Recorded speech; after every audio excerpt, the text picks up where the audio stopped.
We have a question from David. Hi, I'm David Valencia from Happy Rich TV. So Here Lies Love. Lea Salonga was the one who I think got you and trained and also coached you, no? So can you tell me ano yung mga tips na binigay niya sa'yo, or how did she support you during the Broadway musical? Yeah. One thing with Coach Lea, hindi ka niya pababayaan hanggat hindi mo makuha yung nai-imagine niya sa role or sa character. Lalo na nung nag-audition ako, she was really there the whole time, and Direct Bobby Garcia. Hindi ako napabayaan. When I auditioned, I only had a short time to prepare for the character and for the song. I was in Australia that time, nagtutour ako. When I sent kasi online na lang yung video na lang ang nangyari for my audition. But then, meron akong, yung first na sinend, may mga correction sa ganito, Vina, ganito, even direct. But mostly, si Lea talaga. So, kinoach niya ako na ganito, dapat ganito, yung feelings and all. And then when I got corrected, sinunod ko naman syempre. And doon nakuha na ako after that. For the second, yung video na nasend ko sa kanya. So, and then when I got to Broadway, syempre, the whole team, the whole production, they really trained me before na maisalang ako before my debut for the Broadway. I'm grateful to them kasi ibang klase mag-support sila. Alam mo yung hindi madamot. Na alam mo yun na parang nagtatago ng dapat ituro sa'yo. All out sila when it comes to help and support other artists. Kamusta yung how were you received? Like, I'm sure may nagko-compare sa version ni Lea and... As an theater actor kasi, we don't see it that way. Like, ngayon, si Lea and Miss Lea and si Coach Lea and si Miss Dali, may kanya-kanya silang atake. I've seen both of them perform.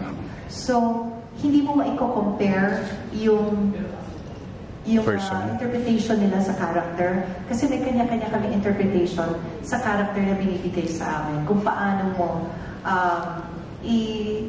gawin yung binigay sa yung role. So, mahirap mag-compare. So, I think, even when I did my role as the same as yung kay Miss Lea, kay Coach Lea, hindi kami na-compare as a mga theater actor kasi nga may kanya-kanya kaming klaseng atake sa character na binigay sa amin. Kasi when we were trained, hindi lang yung per line,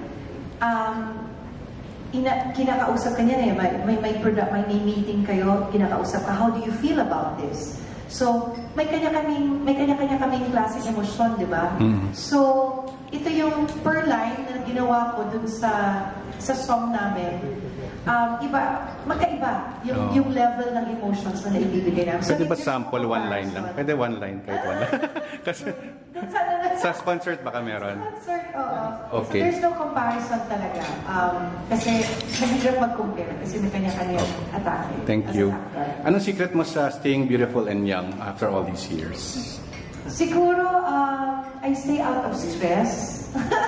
Nasi-stress naman ako, pero I'm more of into positivity. Kasi parang, alam mo yun, life is short. I mean, lahat naman tayo may problema, may kanya-kanya tayo pinagdadaanan sa journey. Pero I make sure na kung meron man akong low days, mas gustuhin ko, pipiliin na mas, happier. Kung meron mang problema, I see it in a different way. I mean, we all go through that.